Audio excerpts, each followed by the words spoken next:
खबरदार जो एक कदम भी घर से बाहर निकाला हो। तुम्हें शर्म नहीं आ रही? बड़ी बहन हूँ तुम्हारी। अरे बड़ी बहन की ऐसी की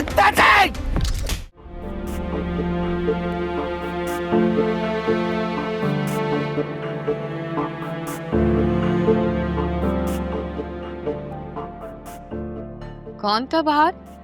रेहाना चाची थी। हाय अल्लाह, मैं मर गई।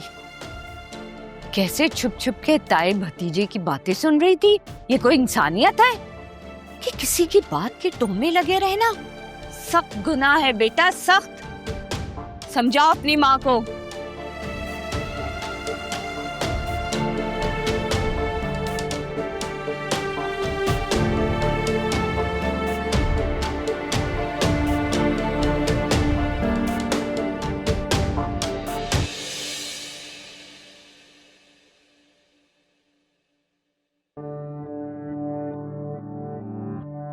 देख लिया अम्मा?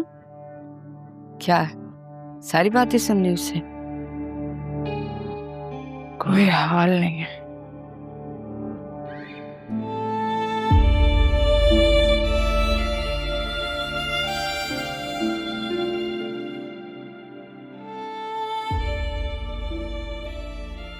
अम्मी,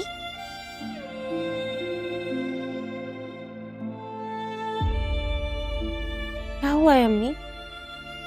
कुछ नहीं, कुछ नहीं। हाँ अम्मा, क्या देख रही थी?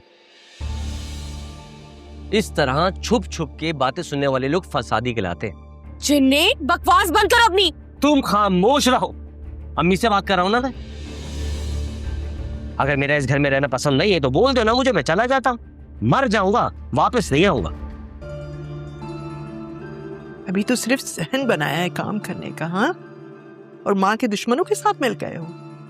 जब काम करने लगोगे तो क्या माँ को धक्के धक्के निकाल दोगे? वाह वाह वाह,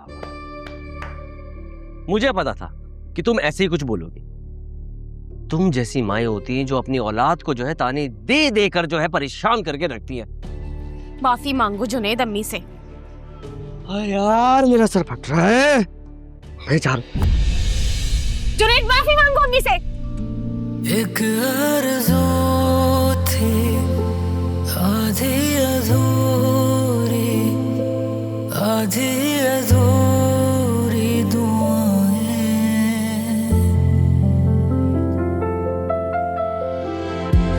अब आईनों से है अक्सर उठे। हमारी जिंदगी में कुछ भी सही या गलत होता है, उसमें कुदरत का बहुत बड़ा हाथ होता है। और कुदरत का कोई फैसला कभी गलत नहीं होता। अगर आपको लगता है आपसे कोई गलती हुई है,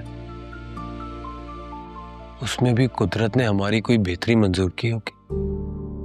महर, खुदा का वास्ता है, तुम कम से कम इस फलसफे में मत पड़ो। तुम्हें कुछ नहीं मिलेगा। सुना तुम? एक लम्हे तो मुझे ऐसा लगा जैसे इमरान मेरे सामने बैठा गुफ्तगू कर रहा है। बुरी बात है उमर, कम से कम अपने पापा के सामने तो फलसफा नहीं बोलो। What do you mean? पापा के सामने फलसफा ना बोलो? हाँ बेटा, क्यों दुश्मन बन रहे हो अपने? कुछ नहीं रखा इन बातों में। पापा एक बात बताएं, आप मुझे कामयाब देखना चाहते हैं या खुश देखना चाहते हैं? देखो, कामयाबी और खुशी एक ही चीज का नाम है। नहीं पापा, कामयाबी और खुशी एक चीज का नाम नहीं है। दुनिया के कामयाब तरीन शख्स से जाके पूछिए, वो आपको बताएगा कि वो दुनिया का नाखुश तरीन शख्स है। मैंने कहा ना मैं इस तरह की इलॉजिकल गुफ्तगू करने का आदी हूं और ना सुनने का। तो बस फिर ये मान लीजिए कि मैं कामयाब नहीं होना चाहता हूं, खुश रहना चाहता हूं। कैसे खुश रहोगे?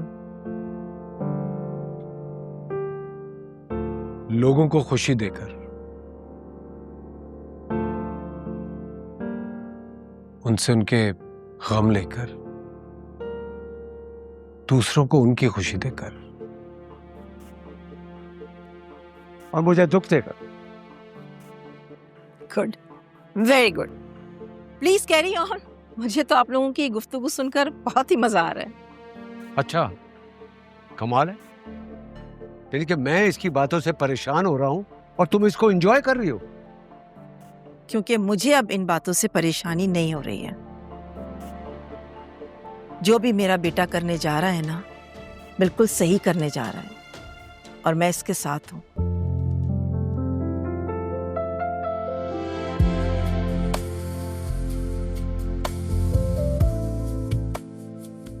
ताईजान ये देखें। हाय माशाल्लाह माशाल्लाह, बहुत बहुत मुबारक हो मेरा बच्चा। अल्लाह बुरी नजरों से बचाए तुम्हें। बेटा मेरी तरफ से भी बहुत बहुत मुबारक हो। अल्लाह ने तुम्हें नेक काम करने की तौफीक तो दी। बहुत बहुत शुक्रिया तायाजान।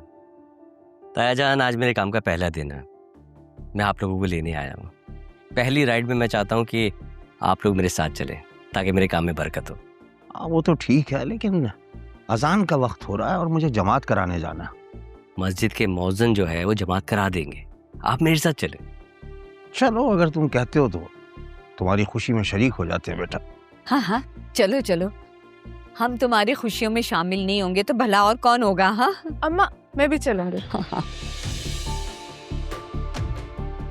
अरे ये हमारे साथ जा रही है, कौन सा अकेले जा रही है?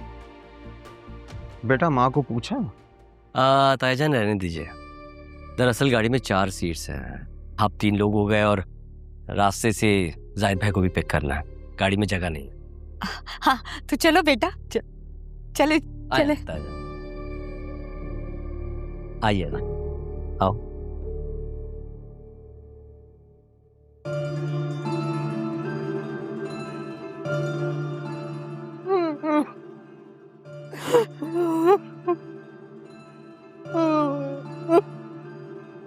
जो कांटा रोज रोज चुभता हो उस पर सीसी नहीं करनी चाहिए।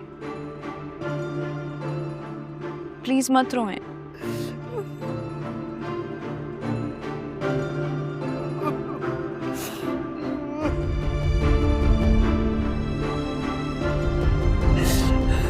अम्मी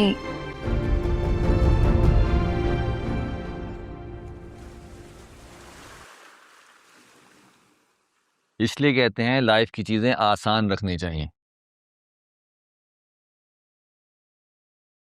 ओहो चना चाट, क्या बात है भाई, किस खुशी में? हमारा भाई साहिब रोजगार हो गया। रियली जॉब लग गई है? जॉब लग गई है एक्चुअली। कहाँ? अपने ससुराल में। अरे बहुत खुश नसीब होते हैं वो लोग जो ससुराल में नौकर हो जाते हैं। लेकिन चाचू आपसे खुशनसीबी हमेशा दूर रही।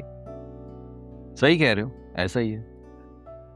वैसे चाचू मैं जब भी आपको देखता हूँ ना, मेरे जहन में एक सवाल आता है।